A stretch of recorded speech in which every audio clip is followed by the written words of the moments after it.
Nuestro tema, gracia sobre gracia. Fíjense, hermanos, que la gracia de Dios es uno de los pilares más poderosos del Evangelio, porque la salvación, el Evangelio está sustentado en la gracia del Señor. Sin embargo, desde el inicio del cristianismo, los primeros años, los primeros siglos, hasta el día de hoy, eso es lo lamentable de lo que voy a decir. Hay muchos cristianos, repito, desde el inicio del cristianismo y hasta el día de hoy, hay cristianos que siguen mal entendiendo lo que es la gracia de Dios, trayendo confusión a sus propias vidas, pero lo más terrible es traer confusión a los demás. El día de hoy, por razón de las redes sociales, pues cualquiera sube allí un video, abre su canal, sube videos y dice lo que quiere. Entonces yo les hago una recomendación pastoral: tengan mucho cuidado. O sea, no se les prohíbe pues ver otros predicadores, o eso no se puede hacer, pero sepan escuchar, sepan discernir, porque hay muchos que tienen una gracia el concepto de la gracia de Dios muy distorsionada. Miren, la gracia de Dios no es libertinaje, la gracia de Dios no es licencia para pecar. Algunos desde los tiempos apostólicos pensaban, hasta el día de hoy, en la actualidad, algunos siguen pensando erróneamente que si Dios perdona nuestros pecados, lo cual es verdad,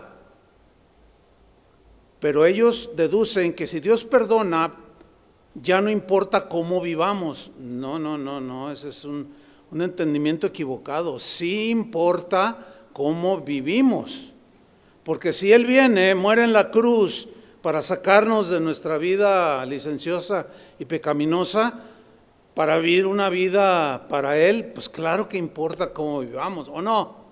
Por supuesto que sí.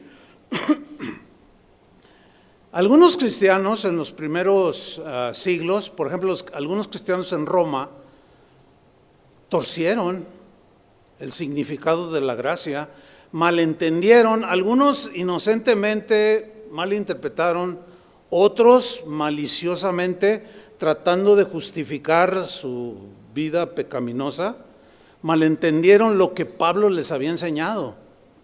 Él en su carta a los romanos les escribió al respecto, porque algunos de esos cristianos decían cosas como, a ver, si Pablo dijo que, y luego cito yo Romanos 5:20, Pablo dijo, la ley se introdujo para que el pecado abundase, o sea, para hacernos ver pecaminosos.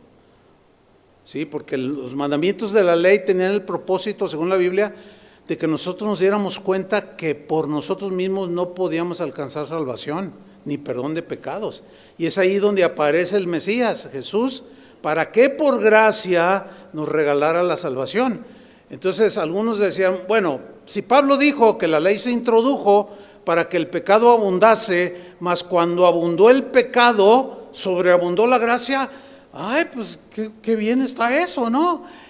Y ellos decían, por más que pequemos, jamás sobrepasaremos la gracia, sino que la gracia, mientras más pecamos, más gracia hay. Mientras más pecamos, más gracia hay. Pecamos y la gracia siempre está encima. ¿Saben qué? Sí es cierto. Es que la gracia es abundante, es verdad. Pero ellos decían, entonces no nos pasará nada, porque si abunda el pecado en nosotros, entonces la gracia siempre va a sobreabundar. Pequemos, no pasa nada. Por supuesto que eso es algo, es una, digamos, conclusión súper equivocada. Hubo un monje ruso llamado Grigori Yefimovich. ¿Alguien sabe quién fue? Rasputín. Así le decían, era un monje ruso. Era un cristiano que había malentendido la gracia y vivió una vida terrible, hermanos. Predicaba el evangelio, ponía carita de cuando oraba y así ponía sus manitas así, ponía la carita y hablaba. Dicen que los que lo oyeron predicar, que predicaba muy bien, pero él había distorsionado el concepto de la gracia, hizo y deshizo en una de atrocidades, de inmoralidades, terrible este hombre. Ahora, fíjate lo que dice la Biblia en Judas 1:4, dice lo siguiente: porque algunos hombres han entrado encubiertamente, ¿a dónde? Pues a la iglesia de aquel tiempo y a las iglesias de hoy. Hay gente así que han entrado encubiertamente, es decir, no son sinceros. Otros son sinceros, pero son engañados por los no sinceros. Algunos son nacidos de Dios genuinamente, pero son engañados por los que no son nacidos de Dios, que justifican su vida pecaminosa y licenciosa con cosas de la Biblia, versículos de la Biblia. Y dice, continúo leyendo, porque algunos hombres han entrado encubiertamente, o sea, no son sinceros, no son genuinos, los que desde antes habían sido destinados para esta condenación. Es decir, que había una advertencia de que aquellos que fueran licenciosos y transgredieran los mandamientos de Dios y que se justificaran aún con la misma Biblia de manera engañosa, había una condenación para ellos. Eso es lo que significa aquí. Y luego continúa, hombres impíos. Una persona impía es alguien malo, es alguien corrompido, de mente corrompida y de acciones corrompidas. Hombres impíos, pero miren la última frase, que convierten en libertinaje, ¿qué? La gracia de nuestro Dios. Ahí está, más claro no puede ser. Esos que convierten en libertinaje la gracia maravillosa y preciosa de Dios, no solo se engañan a sí mismos, lo triste es que engañan a muchos y cometen muchas atrocidades. Y esto se da en todos los, digamos, segmentos del cristianismo. Ustedes saben cómo pues está, digamos, fraccionado en distintas expresiones dentro del cristianismo. Por ejemplo, tenemos bautistas, presbiterianos, pentecostales, católicos, griegos ortodoxos. O sea, dentro del cristianismo hay muchas expresiones, ¿sí? En todas estas expresiones, todos los cristianos creemos las verdades fundamentales, ¿sí? Sin embargo, en todas estas, digamos, expresiones del cristianismo, ha habido casos de hombres como los que narra la carta de Judas, ¿sí? Así como el monje ruso que les mencioné. Dentro del catolicismo hay un caso de todos conocido, porque Marcial Maciel era un sacerdote católico que cometió, ¿qué cometió? Una de atrocidades. Y si ustedes lo hubieran escuchado enseñar, hablar, y no discernían, los arrastraba. Y usaba la Biblia para justificar su pecaminosidad, su libertinaje, y muchos fueron arrastrados, y hasta la fecha hay quien lo defiende. Es increíble, cuando está todo totalmente comprobado. El caso más escandaloso y reciente, pues aquí en México, es nuestros vecinos de acá del oriente. ¿Sí saben a quién me refiero? Sí, o sea, no tengo que decirlo, ¿verdad? Bueno, es increíble que después de estar confeso y con tantos testigos y todo, todavía gente que lo sigue niega que él es lo que es, un depredador sexual, como lo catalogó el juez que lo condenó a 16 años en Los Ángeles, California. Sin embargo, hay gente que todavía cree que él es el apóstol de Jesucristo y usan la Biblia justificando todo lo que la Biblia condena.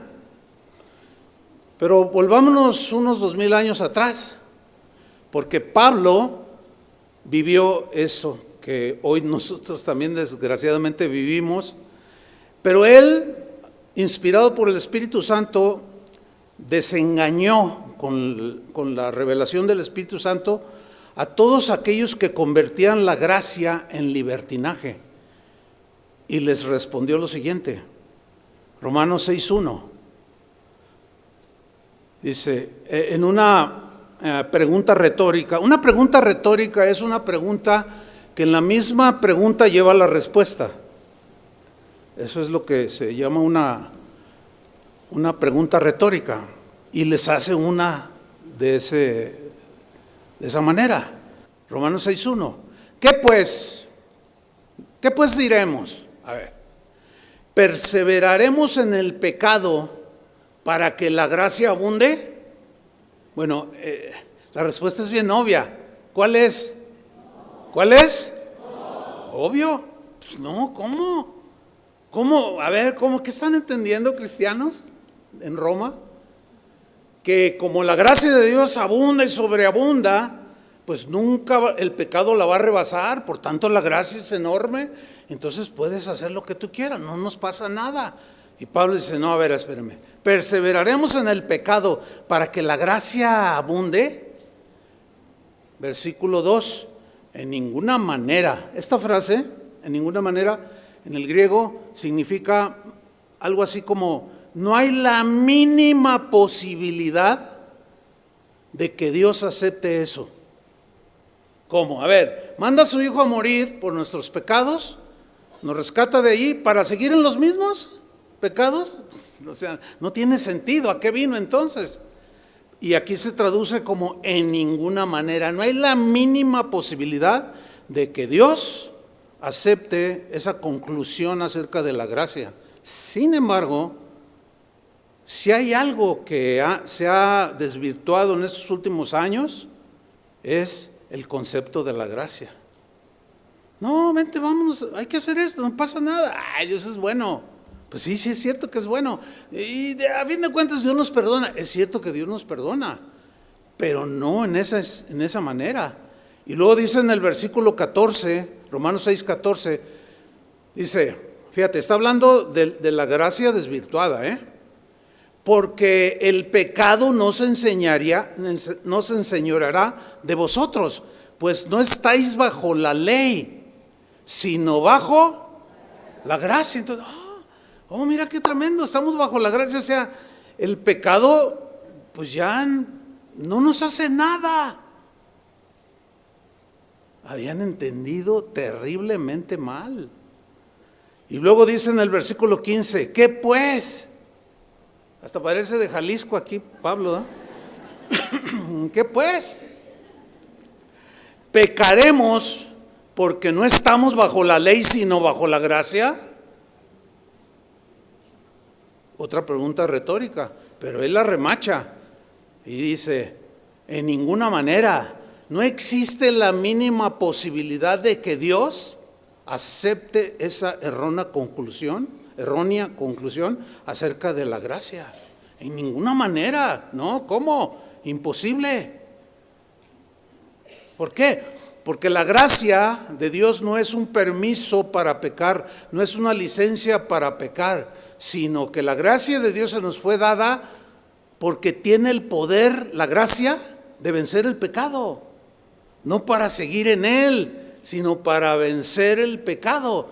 Cuando nacimos de nuevo, que aceptamos a Cristo, creímos en el mensaje del Evangelio, Él nos arrepentimos, nos lavó con su sangre, Él puso una nueva naturaleza dentro de nosotros. Por eso Pablo decía, de manera que si alguno está en Cristo, nueva criatura es. Las cosas viejas, o sea, pecaminosas pasaron, quedaron atrás. Toda tu vida, de ese momento que te convertiste en adelante, es algo nuevo, es algo nuevo. Entonces, no, se habían equivocado y se siguen equivocando muchos cristianos.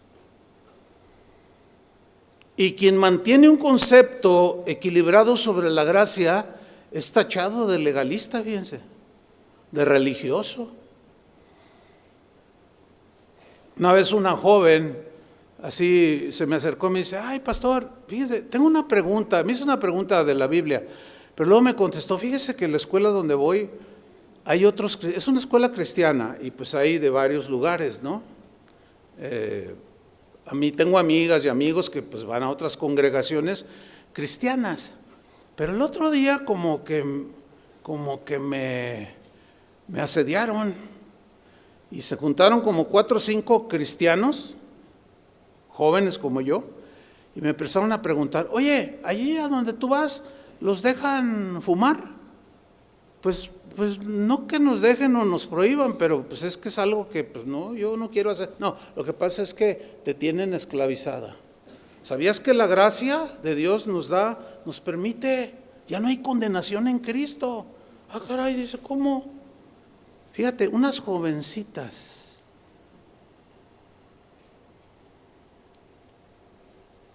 ¿De dónde ellas tomaron ese concepto equivocado? Pues de su pastor, de quien les enseña. Unos jóvenes a mí me dijeron, no, usted tiene a sus jóvenes muy oprimidos. Así me dijo. Le digo, ¿cómo oprimidos? ¿Están oprimidos, jóvenes? Pero ¿saben por qué les dijo que ustedes están oprimidos? Porque dijo, a ver, a mí, nuestro pastor, él nos acompaña a los antros, nos deja tomar 2, 3 a lo mucho. Dice, porque no somos religiosos. Oh. Pobrecitos, están bien oprimidos. Pero ellos están muy equivocados, porque pues es la ocasión para pecar. Ni modo que allí en un antro canten las alabanzas que acabamos de cantar. ¿Qué van a cantar? ¿De qué se van a llenar? Pero lo excusan y se justifican con conceptos equivocados de la gracia. Y lo justifican.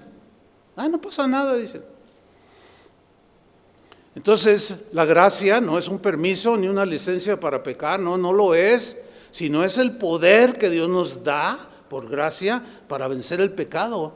Entonces, el malentendido aquí es convertir la gracia, como dijo la carta que leímos, para hacer en una licencia para hacer lo que me plazca, cuando en realidad la gracia es el poder de Dios para vivir en santidad, para vivir para Él, para tener una vida que le agrade a Él, porque la anterior no le agradaba.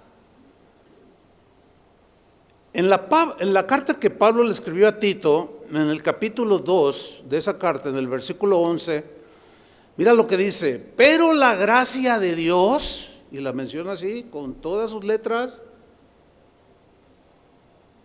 pero la gracia de Dios, fíjate lo que hace la gracia de Dios. Pero la gracia de Dios se ha manifestado, se ha revelado para salvación en primera instancia. ¿Para quiénes? ¿Para cuántos? Para todos los hombres. ¿Eso significa que están excluidas las mujeres? Por supuesto que no. Aquí en la raza está incluida la mujer. Y bueno, ya ven el lenguaje que hoy se usa, ¿no? Bienvenidos todas y todos, como si decir todos no incluyera a todas. Pero bueno, así son los tiempos, ¿verdad? Y entonces aquí Pablo le dice, mira, la gracia fue dada por Dios para la humanidad, para salvar a todos los hombres, a todas las mujeres, todo ser humano que habita esta tierra. Ahora, ¿quién se salva? Los que creen. Los que creen reciben la gracia de la salvación, el don, el regalo. El que no cree y lo rechaza, pues no puede recibir salvación. Por eso dice que la gracia de Dios se reveló para salvación a todos los hombres. Ahora, fíjate lo que produce la gracia, o lo que hace la gracia que fue revelada al ser humano. Enseñándonos, o sea, Dios a través de la gracia nos enseña. ¿Qué nos enseña? Que renunciando a la impiedad, ¿sí saben lo que significa renunciar, no? Hacer a un lado, ya no quiero nada con esto, ni con estas cosas. Que renunciando a la impiedad y a los deseos mundanos, corrompidos, corruptos, Vivamos en este siglo o en este mundo, ¿de qué manera? Sobria, justa y piadosamente. Para eso se nos fue dada la gracia, no para seguir en el pecado como algunos concluyen. ¿Qué más? ¿Qué más? ¿Para qué más se nos fue dada la gracia? Dice el versículo 13. Para que ustedes aguarden, esperen con fe la esperanza bienaventurada y la manifestación gloriosa de nuestro gran Dios y Salvador Jesucristo. Porque entre lo que Él viene por nosotros o nosotros nos vamos con Él, seguimos enfrentando todo tipo de tentaciones, ¿sí o no? Y ahí necesitamos la gracia. Nos seguimos enfermando, ahí necesitamos la gracia. Seguimos teniendo conflictos familiares, laborales, de todo tipo, con el vecino. ¿Y cómo solvento todo esto, Señor? Dame tu gracia y Dios te va a dar su gracia sobre gracia. Para eso fue dada la gracia, no para justificar la vida pecaminosa en ninguna manera.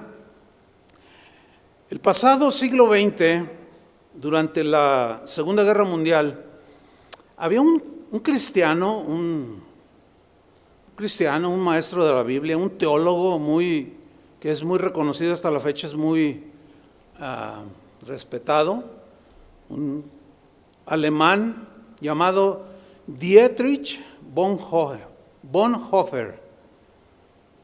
Espero haberlo pronunciado bien. Este cristiano, pues era una persona, era un erudito en las escrituras, en el cristianismo.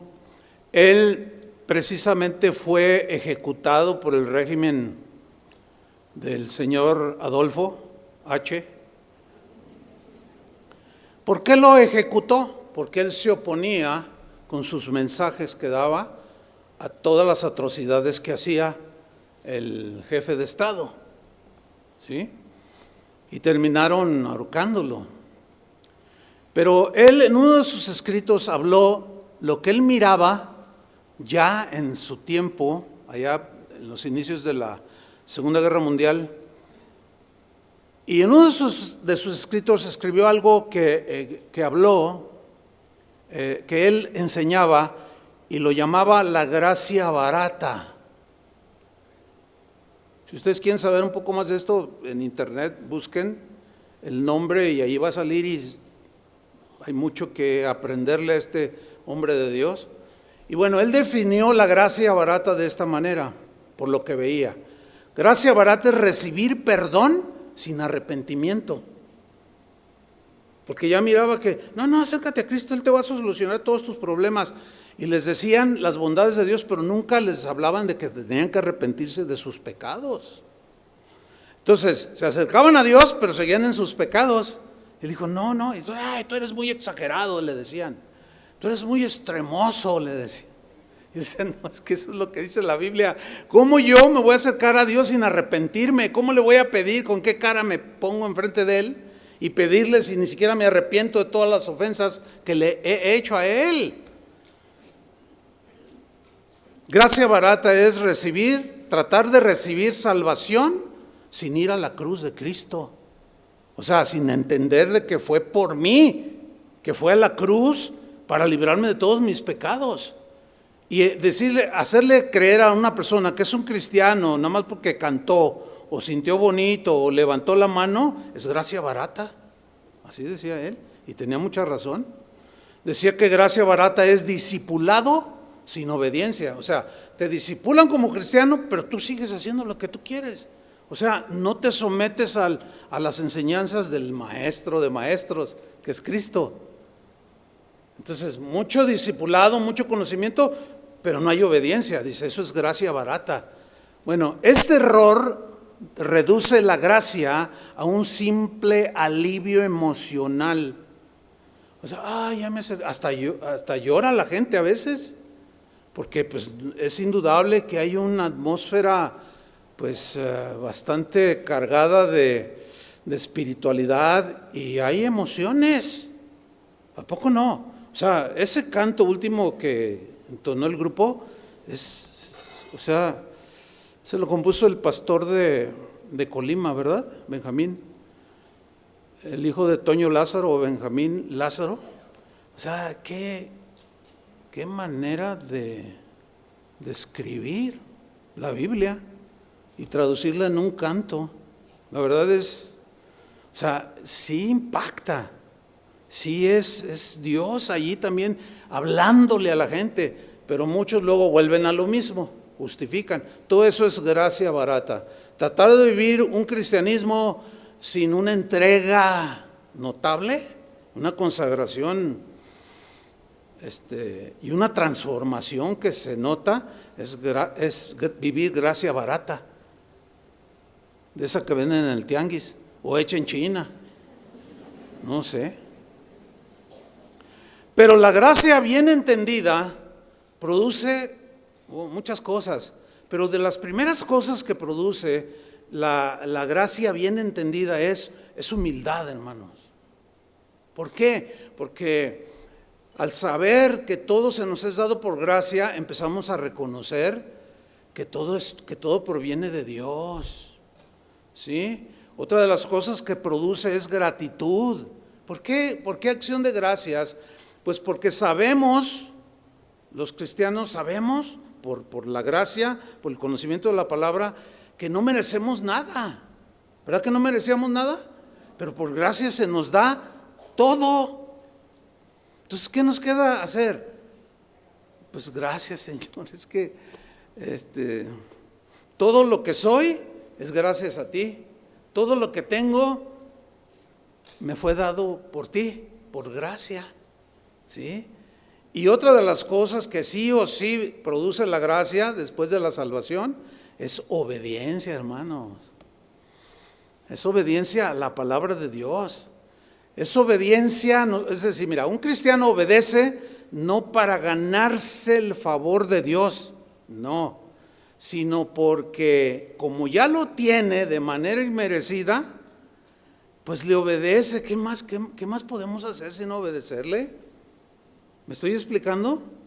Y de ahí muchas cosas, una vida transformada por su gracia. En resumen, la gracia no es excusa para pecar o que excuse el pecado, no, hermanos, sino que la gracia vence al pecado. Amén. La gracia derramada en nosotros nos lleva a una victoria sobre el pecado. La gracia no elimina la obediencia, sino que la produce. La gracia no descarta la cruz de Cristo, sino que nos lleva a la cruz para que veamos lo que Él hizo y que nos enteremos que por nosotros mismos no podemos salvarnos, que solo por su gracia, por medio de la fe, recibimos el perdón, y todo es por gracia. El apóstol Pedro en este caso, dijo que él servía a un Dios vivo, y él entendía perfectamente el concepto de la gracia de Dios. Y él usó un título para Dios el Padre, que está allí en Primera de Pedro, capítulo 5, versículo 10. Fíjate cómo lo definió. Lo definió así: mas el Dios, ¿de qué? Mas el Dios de toda gracia. Significa de todo tipo de gracias que te salva, que te capacita, que te sostiene, que te consuela, que te impulsa. Todo lo que necesitamos nos es dado por gracia en sus distintas manifestaciones. Por eso le llamó mas el Dios de toda gracia, de todo tipo de gracia. En el griego tiene la idea de algo multicolor, de muchos colores. O sea, para enfatizar que hay una diversidad en la gracia de Dios impresionante. Por eso le dice: mas el Dios de toda gracia, que nos llamó, ¿se entiende? Por gracia, a su gloria eterna en Jesucristo. Fíjate lo que sigue: después que hayáis, ¿qué? Padecido. O sea, da por un hecho que vamos a enfrentar conflictos, ¿cierto? Que vamos a tener aflicciones, como aseguró Jesús: en el mundo tendréis aflicciones, pero confíen, yo vencí al mundo. Confíen en mí, yo los voy a hacer vencedores y voy a derramar mi gracia sobre ustedes. Entonces, sigan el orden. Después que hayáis padecido un poco de tiempo, Él mismo, se entiende en el contexto que el Dios de toda gracia, Él mismo con su gracia que va a obrar en ti, te va a perfeccionar, o sea, te va a llevar a la madurez, te va a llevar a parecerte cada día más a Cristo, pero todo es por medio de la gracia, porque en nosotros no fluye eso, ningún poder. Entonces, esa misma gracia os perfeccione, os afirme, solidez, ¿sí? ¿Qué más hace la gracia? Os fortalezca, renueve tus fuerzas como las del búfalo, dice el salmista, ¿sí? Y establezca, o sea, te haga sólido totalmente para Cristo. Pero ¿qué fue lo que te hizo todo esto? La gracia. Por eso le dice el Dios de toda gracia, ¿sí? Entonces, ese Dios de toda gracia no es un Dios que nos da de su gracia de manera limitada. No hay límite en la gracia. Es para todos y en cualquier situación que la necesitemos. Pero es en Jesús en quien el Padre, mejor dicho, retomo, es en Jesús en quien habita toda la plenitud de Dios, el Padre, y es por medio de Jesús que recibimos gracia sobre gracia, gracia sobre gracia. Por eso, creer en Dios y rechazar a Jesús, no funciona. Porque Jesús es el camino, la verdad y la vida. Y nadie va al Padre si no es por Él. Hay gente que hoy en la actualidad, incluso religiosos o gente que dice que es cristiana, que dice que hay muchos caminos que llevan a Dios. Eso es mentira. Más bien la Biblia dice, hay caminos que al hombre le parecen derechos, pero su fin es camino de muerte. No, porque hay un solo Dios y un solo abogado intercesor, uno solo que nos lleva al Padre y se llama Jesús, ¿sí? Y ningún otro Dios, de todos los dioses que los seres humanos han adorado y adoran en la actualidad, ninguno es como nuestro Padre, un Dios de toda gracia, que merece un aplauso. Gracias, Señor. Amén.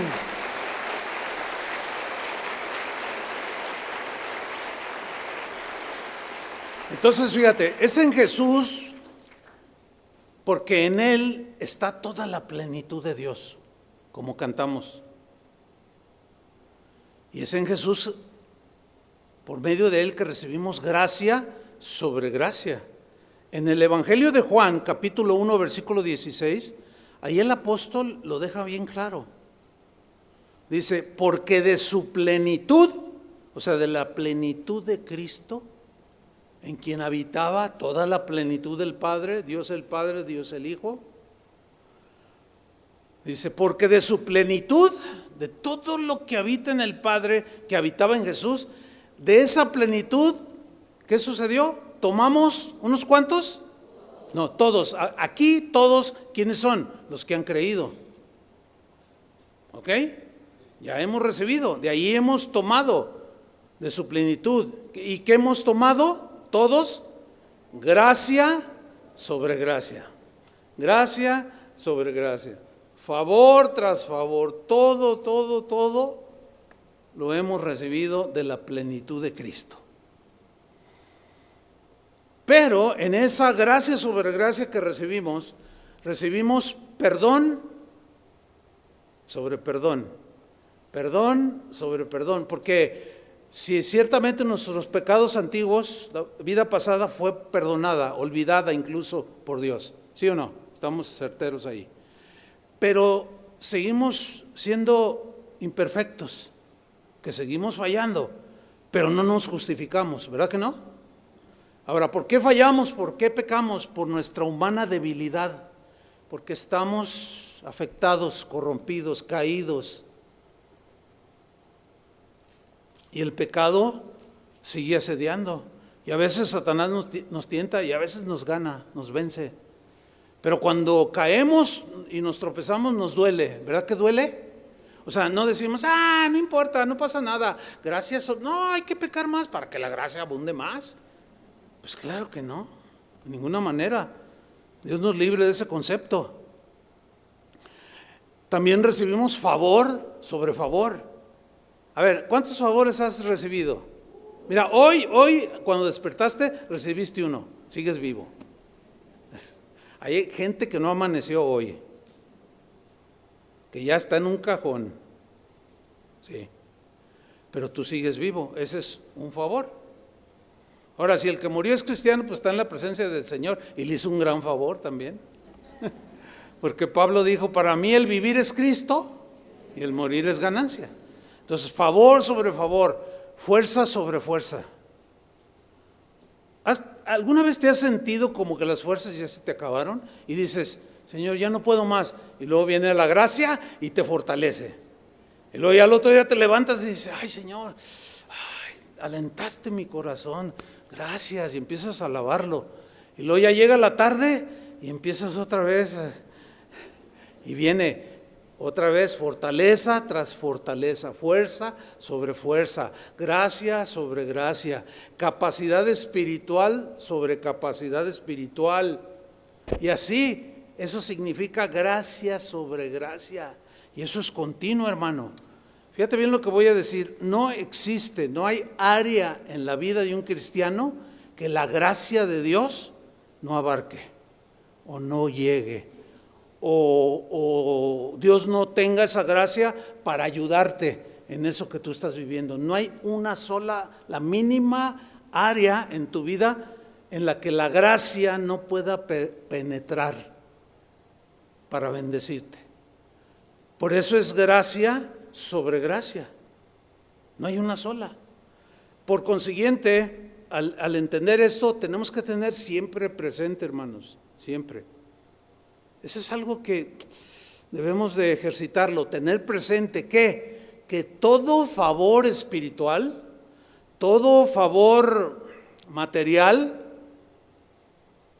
toda sanidad, todo lo bueno que Dios nos dé, nos es dado por gracia. Siempre debemos de atribuirle a Él, a nuestro gran Dios y Salvador, el Dios de toda gracia, que por medio de Jesucristo cada día derrame su gracia. No nos jactemos, hermanos, pensando que lo que somos, que lo que tenemos aún es por nuestra competencia humana o por nuestra inteligencia humana. Porque algunos cristianos corintios llegaban a creer que las bendiciones que recibían era porque oraban más, porque se lo merecían, por muchas razones. Pero no, incluso yo he escuchado a cristianos que dicen, hermano, es que Dios a mí me dotó de una inteligencia y todo lo que he logrado es por mi inteligencia. Le digo, acabas de decir que Dios te dotó de inteligencia. Y que tus logros, entonces a fin de cuentas, ¿quién está detrás de todo? ¿Quién te dio esa inteligencia?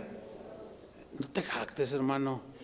No, bueno, pues es que yo fui a Harvard. Y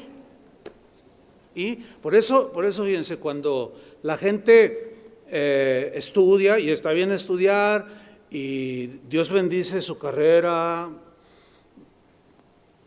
obtienen un buen empleo, inician una buena empresa, un buen negocio, y luego al rato ya se creen, y hasta se alejan de Dios, le dan la vuelta a Dios, se olvidan de Dios. Eso es lo más injusto que un cristiano puede hacer. A ver, ¿por qué? ¿Por qué, pastor? Porque si Dios te dio todo por gracia y te ha bendecido, ¿cómo tú le das la espalda? ¿Cómo tú llegas a creer que es por ti? Es que yo soy bueno para los negocios. Es que yo, pastor, sí pienso. Y los demás no. No, lo que pasa es que es un don que tienes, que Dios te dio para que por medio de ese don obtuvieras tu sustento. Pero ya estás bien orgulloso, bien soberbio. Miren lo que Pablo le dijo a los corintios. En 1 de Corintios capítulo 4 versículo 7. Lo voy a leer en la versión Dios habla hoy. ¿Qué estaba sucediendo? Lo que acabo de explicar hace un momento. Los corintios dicen, no, yo tengo el don yo tengo esto, tengo más allá. Y se jactaban. Y en preguntas retóricas, miren lo que les pregunta. 1 Corintios 4, 7, les dice, ¿y qué tienes que Dios no te haya dado? Entonces todos así los puso a pensar, ¿no? A ver otra vez, Pablo, sí, a ver, ¿qué tienes que Dios no te haya dado? O en otras palabras, otra traducción dice, mira, a ver, todo lo que tú tienes, todo lo que tú eres, Dios te lo dio. Entonces la respuesta de un cristiano debe ser obvia, ¿no? Un cristiano que entiende la gracia.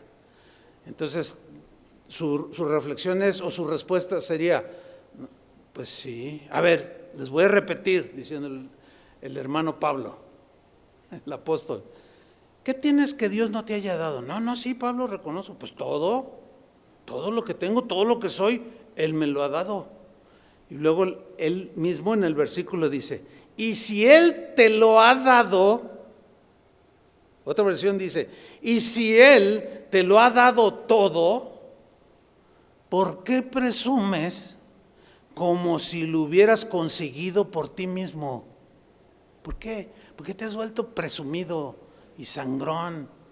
Ya le caes muy mal a muchos porque desprecias al pobre, a los muertos de hambre. ¿Qué es eso? Dale gracias a Dios que lo que tienes pues ha venido de ti, de Él, ¿sí o no? Entonces no cabe la mínima jactancia, hermanos. Por eso Pablo, cuando les dijo a los mismos corintios, fíjense qué casualidad, les dice, miren, todos esos falsos apóstoles que ahora vienen y ellos los han vuelto en contra nuestra, dice, miren, quiero que sepan, yo los engendré en el evangelio a ustedes, yo soy su padre espiritual, les dijo en una ocasión. Dice, y yo he trabajado más que todos esos falsos.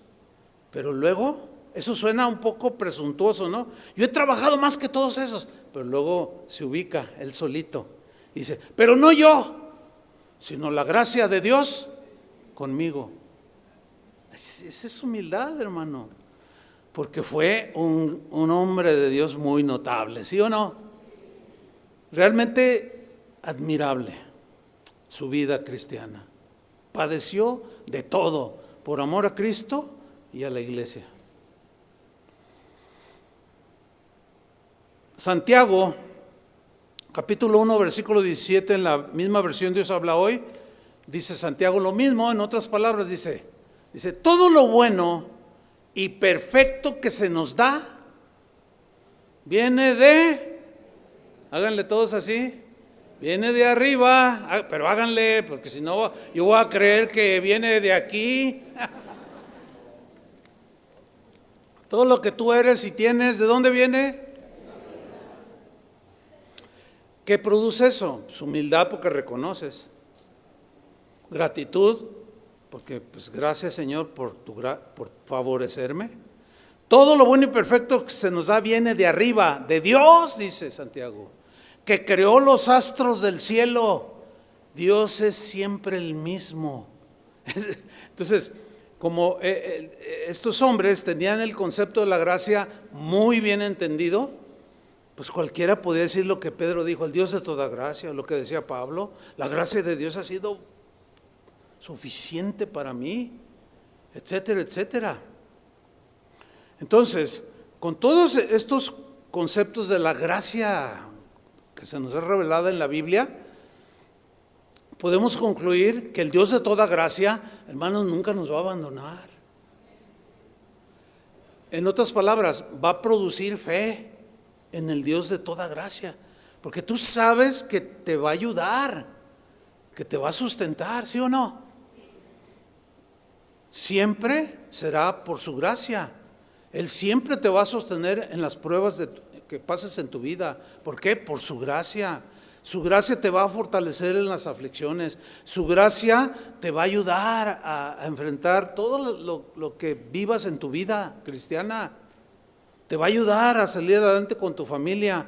Los problemas que todos vayan surgiendo en todos los ámbitos, por su gracia, que Él, como Él es el Dios de toda gracia, te va a repartir esa gracia para que tú salgas adelante. Quiero retomar Juan 1:16. Dice, porque de su plenitud, o sea, de Jesús, del Padre mismo, tomamos todos, aquí se refiere a Jesús, de su plenitud tomamos todos y gracia sobre gracia. Mira, lo que nos está diciendo aquí el apóstol es también algo así como diciéndoles a todos los que leyeran la Biblia, como diciéndoles, mira, en Jesús tú tienes una plenitud inagotable, tienes una fuente de gracia inagotable, como diciéndole, cristianos, hijos de Dios, entiendan esto, Jesús es la plenitud de Dios que pisó esta tierra, por consiguiente también es, en Él reposa la gracia y da la gracia. Inclusive se acuerdan cuando Jesús manda a sus discípulos, oren por los enfermos, ayuden, hagan esto, den de gracia lo que recibieron de gracia. De ahí yo en lo personal deduzco cosas como esta. Es una aberración pagar la entrada a un auditorio por ir a ver cantar a uno, aunque sea cristiano, o por ir a escuchar la palabra de Dios, pagar una entrada. Claro, tienen 20,000 justificaciones. Ay, cuesta el auditorio, cuesta el sonido. Pues claro que sí, pero qué necesidad, como dijo aquel. Pues cuál necesidad de ir a escuchar a quién o qué, ¿por qué? Cuando toda congregación debe, porque ya está implícito, debe brindar a sus asistentes, a sus fieles, la oportunidad de adorar.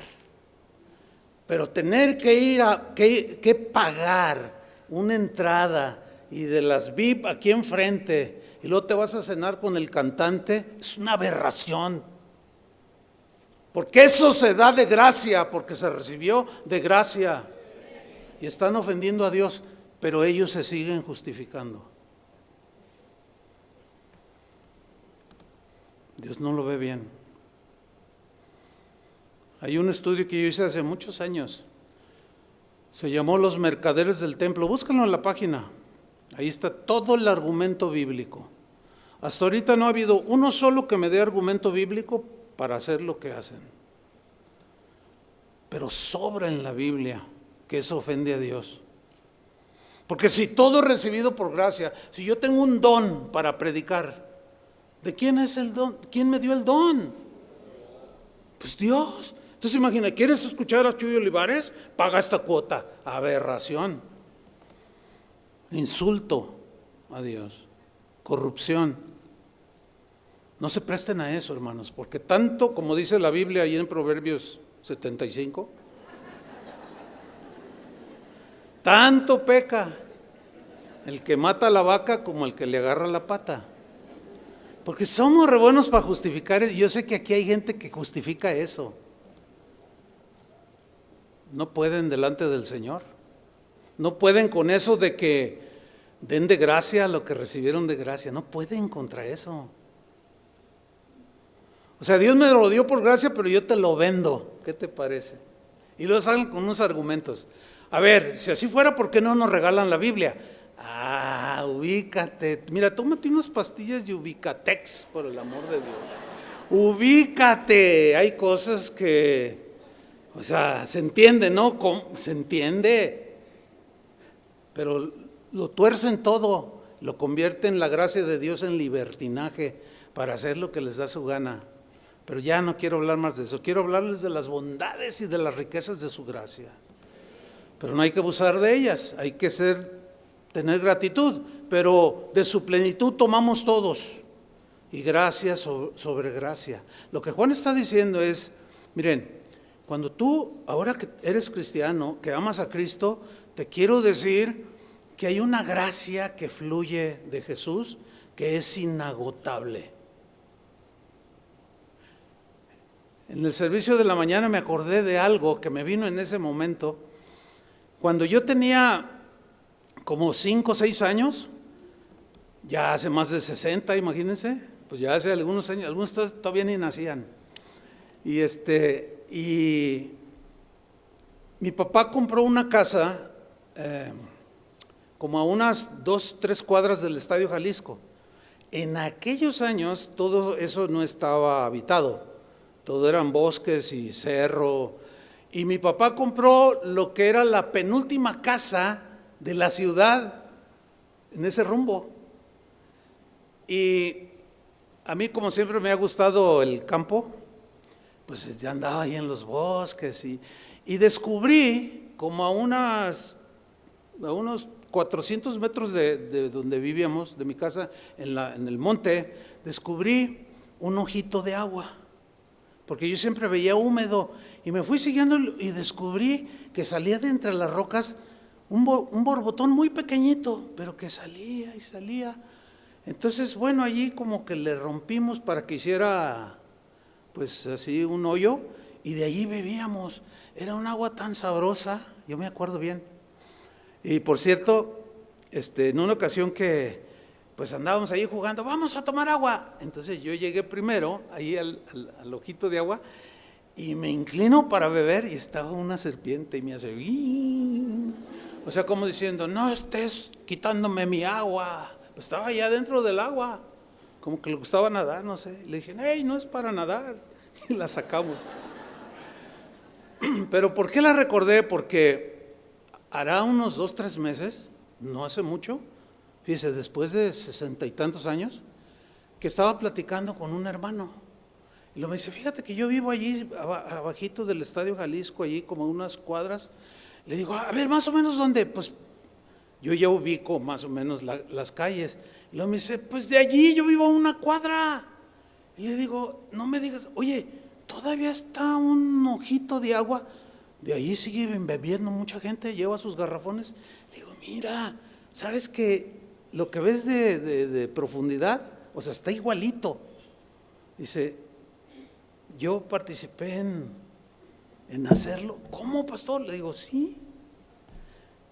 ¿Y cómo sale el agua? No, pues muy lento, igual. Fíjate, tiene más de 60 años, ya tendría, ¿cuántos? Antes de que yo lo descubriera, quién sabe. Pero lo que voy es esto, tratar de ilustrarte cómo es la gracia de Dios. Sale, pasa 1 año, 2, 20, 40, ¿cuántos vas a vivir? La gracia es inagotable. Dale un aplauso al Señor. Amén.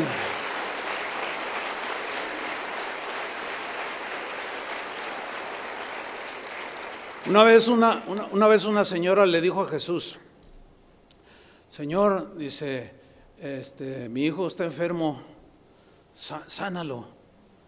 Y Jesús le responde de una manera extraña, bueno, para el que no conoce a veces el contexto, le dice, oye, porque no era judía la mujer, le dice, ¿no sabes que no está bien echar el pan de los hijos a los perrillos?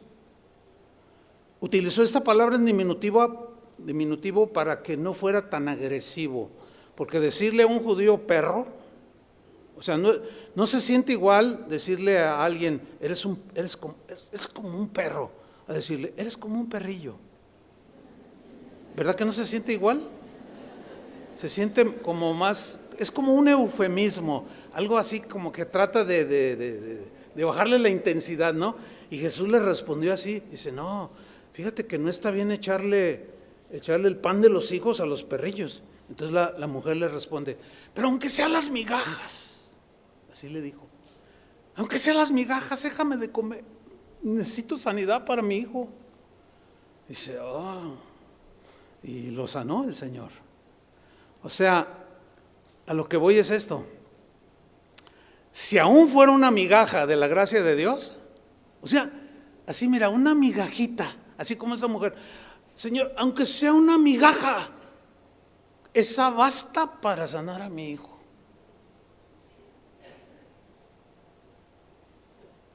O sea, te estoy poniendo estos ejemplos para que tú trates de entender lo mejor que puedas lo que es la gracia de Dios. ¿Cuántas veces yo he hecho esta oración? Se los he compartido en otras ocasiones.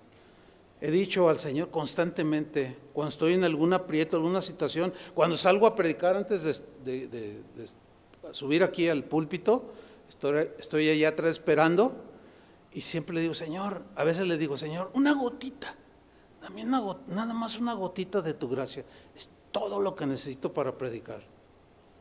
Y en cuando me paro aquí, como les he comentado, se va el cansancio y el dolor de la espalda, no sé, algo pasa. ¿Cómo quisiera que experimentaran esto? Que los que predicamos, ¿sí o no, Julio? Así nos pasa. Esa es la gracia de Dios. Colosenses 2:9 dice, porque en Él, o sea, en Jesús, habita corporalmente toda la plenitud de la deidad. Acuérdate que Él era el Verbo, y el Verbo se encarnó y tomó forma de hombre. Y cuando estaba en esta tierra, en forma de humana, tomó un cuerpo, en Él habitó, en su cuerpo humano, habitó toda la plenitud de Dios. Es decir, cuando Él toma un cuerpo, se encarna, Él no perdió un céntimo, un milímetro, un gramo de la plenitud de Dios. Ahora, que estuvo limitado en algunos de sus atributos por la condición humana, esa es otra situación, pero ahí estaban habitando, y aquí Pablo lo dice claramente, porque en Jesús habita corporalmente toda la plenitud de Dios. Ok, y de Jesús, ¿qué tomamos? Gracia sobre gracia, gracia sobre gracia, imagínate nomás, qué impresionante. Y luego dice en el versículo 10, y vosotros aquí somos nosotros los cristianos, los que hemos creído, y vosotros estamos ¿cómo? Completos. O sea, en otras palabras, no nos falta nada. No hay nada que necesitemos que Dios no pueda suplir. Estamos completos. Y luego dice que es la cabeza de todo principado y potestad, que es lo que cantábamos. O sea, Él está encima de todos. Todo fue hecho por medio de Él y para Él. Ahora, de esa plenitud que dice la Biblia que todos hemos tomado, y gracia sobre gracia, de esa gracia sobre gracia, que es como que al ser inagotable, a veces faltan palabras porque hay tanto que decir, pero es como las olas que vienen, las olas del mar. Supongo que la mayoría de nosotros conocemos el mar, o hemos estado allí, o cuando menos algunos no lo conocen físico, pues lo han visto en la televisión. ¿Cómo es el mar? ¿Se fijan que el mar no deja de tener olas? A veces cuando el mar está muy quieto, pero por más quieto que esté, por el movimiento de la tierra, por más quieto que esté, siempre hay olas. ¿Sí? A veces se pone pesado y olas de 1 metro, pero a veces hay olas de 2 metros. A veces hay olas, pues dicen algunos que llegan a alcanzar hasta 15 metros.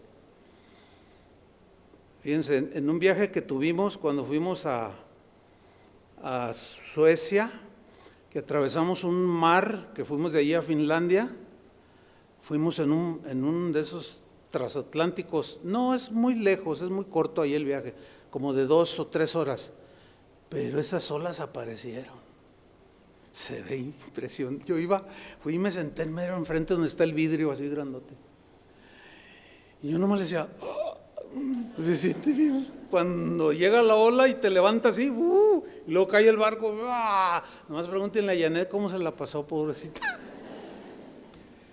Se dio una mareada. Pero ¿a qué voy con esto de las olas? Mira, hay veces que dices, ya ya se me acabaron mis recursos, ya no tengo nada, no sé qué hacer, hasta aquí llegué, se me acabó todo. Tú necesitas una ola de 15 metros. Una ola que te abrace, te dé una revolcada, sí, pero vas a salir bien. Amén. A veces las olas son de 1 metro, es según tu necesidad. A veces son olas de 20 centímetros, como las de Chapala, ¿no? Así. Bueno, así es la gracia de Dios, hermanos. Inagotable. Dale otro aplauso a Él.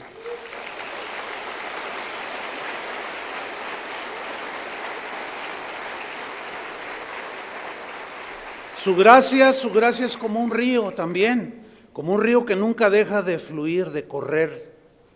Aunque en su trayecto millones y millones beban de ese río, jamás se seca ese río. Siempre hay agua. Así es la gracia de Cristo, abundante, inagotable y siempre fresca, porque es día tras día tras día. Ahora fíjate, después de decir todo esto que acabo de mencionar, yo encontré que esa fue la razón, sin duda, del por qué el que escribió la carta a los Hebreos dijo lo siguiente. Hebreos capítulo 4, versículo 16. Miren, todo esto en ese contexto, fíjense lo que termina siendo el escritor de esa carta. Dijo así: acerquémonos pues confiadamente al trono de, díganlo fuerte, al trono de, la entendió perfectamente. Acerquémonos pues confiadamente al trono de la gracia. ¿Para qué? Para alcanzar misericordia y hallar gracia, favor, para el oportuno socorro. Mira, aquí hay otra verdad que es asombrosa. El Dios santo, el Dios soberano, eterno y amoroso, dejó la puerta abierta de su trono para que tú, que ya tienes a Cristo en tu corazón, entraras. No a un trono que como un tribunal de condena, de juicio, no, sino como un trono de gracia, para que recibieras lo que necesitaras. Ese acceso es únicamente para los hijos de Dios. Yo les pregunto, ¿cuántos son hijos de Dios? Entonces, ese acceso es para ti y no te va a cobrar la entrada. No va a rentar bocinas el Señor. No va a rentar auditorios. No. Él dice, vengan. Apocalipsis dice, vengan y beban gratuitamente del agua de la vida. No se las voy a cobrar. Vengan y beban. Entonces, fíjate lo que está diciendo aquí. Pues que ese acceso es para todos y es gratuito, es por gracia, porque resulta que en el Antiguo Testamento, ustedes deben recordar esto, había un sacerdote, le llamaban el sumo sacerdote, que era el único que podía entrar una vez al año, ya sea a lo que llamaban el lugar santísimo, que estaba apartado del lugar santo. Hagan de cuenta que allí había allí en el inicio de la plataforma iniciaba el lugar santo, donde estaba el lavacro, el candelero, otras cosas que había allí, y luego había una cortina. Hagan de cuenta donde está la pantalla, una cortina, y detrás de esa cortina estaba el arca de la alianza, que representaba la presencia de Dios. Y a eso le llamaban el lugar santísimo. Pero allí nada más podían entrar una vez al año el sumo sacerdote, y ofrecía sacrificios por él mismo, y luego salía y estaba el pueblo y agarraba unas ramas, y en la sangre de los animalitos inocentes que tipificaban a Cristo, los llenaba y decía, tus pecados son perdonados, y rociaba a la gente. Pero decía, tus pecados son cubiertos, no eran borrados, solo cubiertos, porque la sangre de los animalitos no era perfecta, hasta que llegó el Cordero de Dios, que quita el pecado. Entonces cuando Jesús, ustedes recordarán esto, estaba en la cruz, que dijo, consumado es, y entregó el Espíritu, o sea, murió. Y dice que en ese momento el velo del templo, ¿qué pasó? Lo que separaba el lugar santo del santísimo se rasgó de arriba hacia abajo. indicando que todo viene de Dios. Y llegó y se rasgó y quedó expuesto el lugar santísimo. ¿Para qué? Para que todos los creyentes entráramos con libertad. Fíjate lo que dice. Vamos al contexto. Hebreos 4:14. Por tanto, teniendo un gran sumo sacerdote que traspasó los cielos, Jesús el Hijo de Dios, retengamos nuestra profesión de fe, nuestra convicción de que Él es el Salvador. Y lo dice el 15, porque no tenemos un sumo sacerdote que no pueda compadecerse de nuestras debilidades, refiriéndose al hombre que era sumo sacerdote en turno, pero que no era perfecto.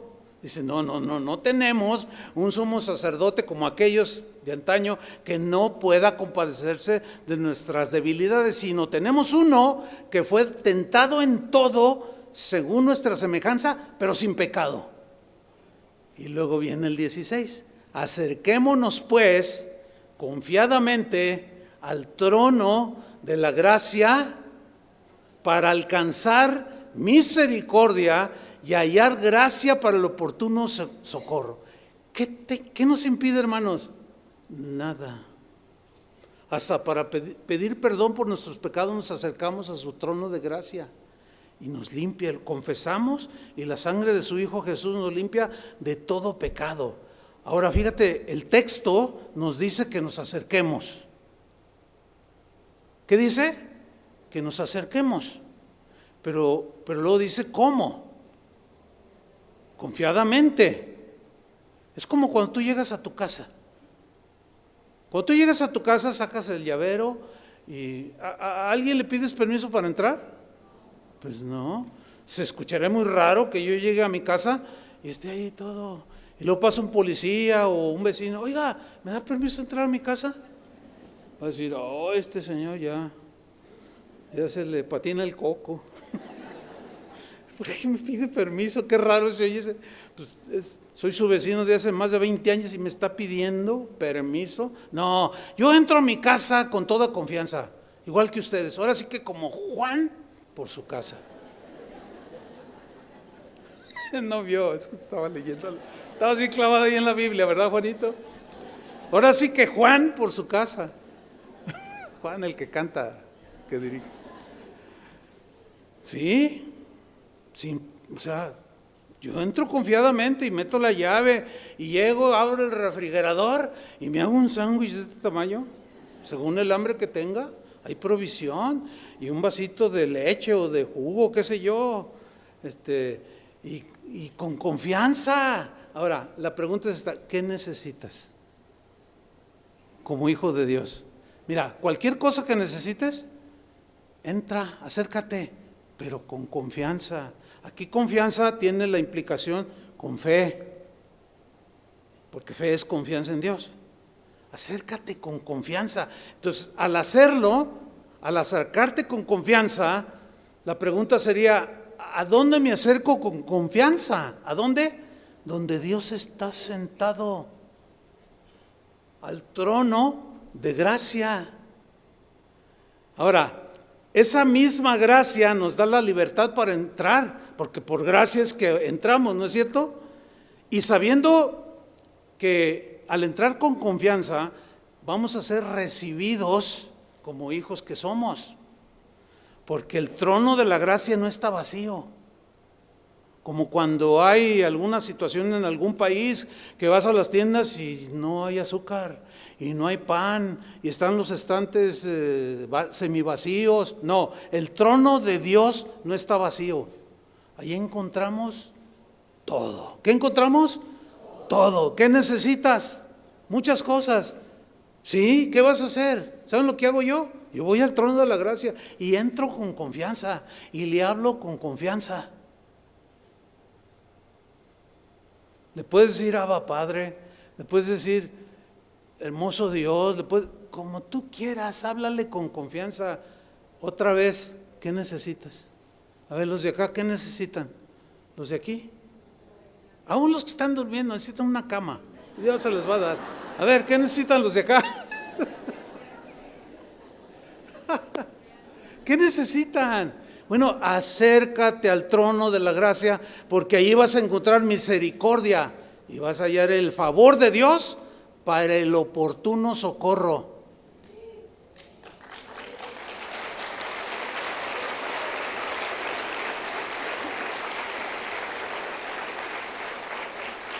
¿Por qué dice para el oportuno socorro? ¿Sabes por qué pienso yo que dice eso? Porque la verdad es esta, que Dios no siempre responde según nuestro calendario. ¿Verdad que no? Dios no siempre responde según nuestro horario.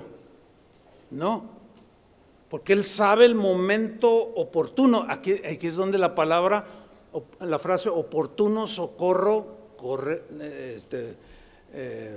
pues demuestra que Dios ni se va a adelantar ni se va a atrasar. Dios es oportuno. O sea, Dios no te va a suplir algo que tú no necesitas. Por ejemplo, si tú dices, ay Señor, ya veo ya pasaron los años sobre mi vida, ya tengo 80, mi esposita tiene 79, yo ya, pues ya entro en 81, estoy poniendo un ejemplo hipotético, ¿no? Y luego, Señor, ay, ¿quién se va a ir primero de los dos? O sea, mira, abuelito, tranquilo. O sea, Él no te va a dar gracia que todavía no necesitas, porque a lo mejor tú te mueres primero. Es solamente una ilustración para que traten de entender. O sea, Dios no te va a dar una gracia o un aspecto de su gracia que tú no necesitas. Él te va a dar la que necesitas y en el momento oportuno. En el momento, ¿cómo? Oportuno. Cuando enfrentes tentaciones, corre al trono de la gracia. Ahí vas a oportuno. Clama, Señor, no puedo. Está siendo muy fuerte, Señor. Ayúdame. Mira, te lo garantizo. Llega la gracia. Cuando estás en aflicción, acércate. Va a llegar su gracia, porque es el trono de la gracia y Él es el Dios de toda gracia. Cuando sientas que ya no puedes más, acércate aunque sea arrastrando. Así agarrándote. Y te subes ahí en los escalones del trono de la gracia. Y nada más con un toque. Como cuando Daniel, Dios lo tocó y se fortaleció. Como cuando le dio fuerzas a Elías ahí en la cueva. Te va a llegar, hermano. Nuestra parte es entrar confiadamente a su trono. Y la parte de Él es darnos su gracia. Digo, ¿qué más quieren, hermanos? ¿Necesitan algo más? Entonces, humildad, gratitud y obediencia. Es todo. Y seguiremos avanzando. Amén. Dale otro aplauso al Señor. Amén.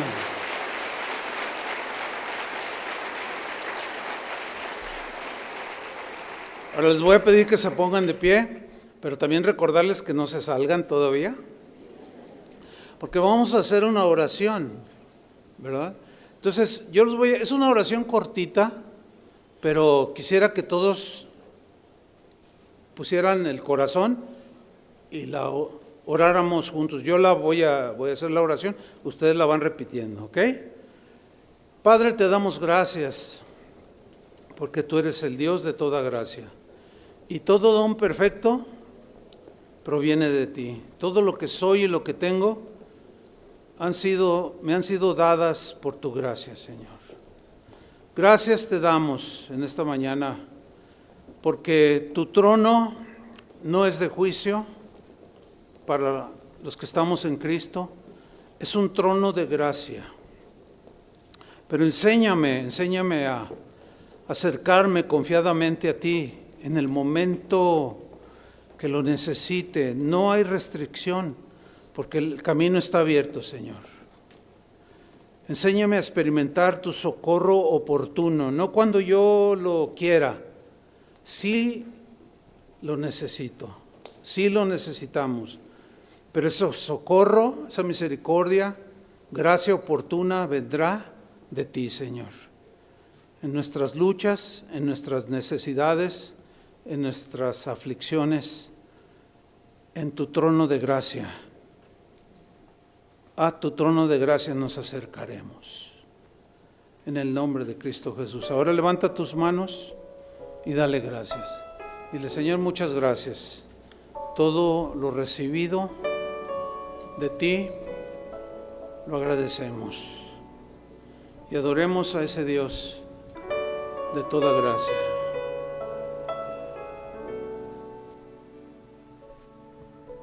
Me has mostrado el camino por el cual yo debo andar.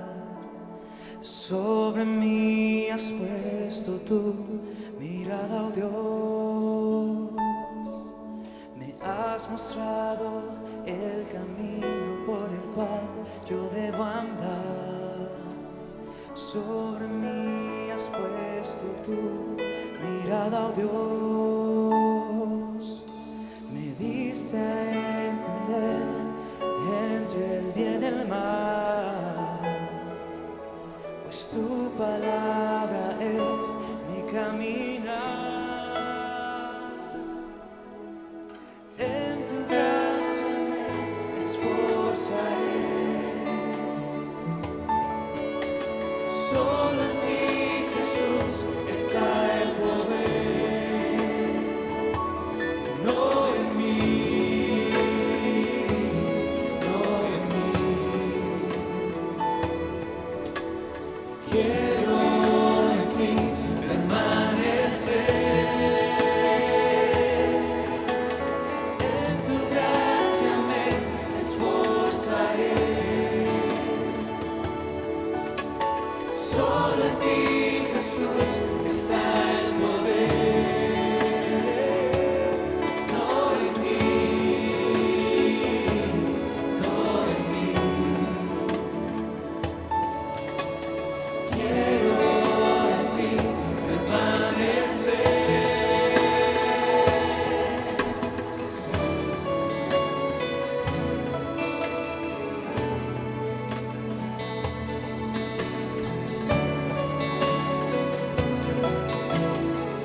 bendiciones.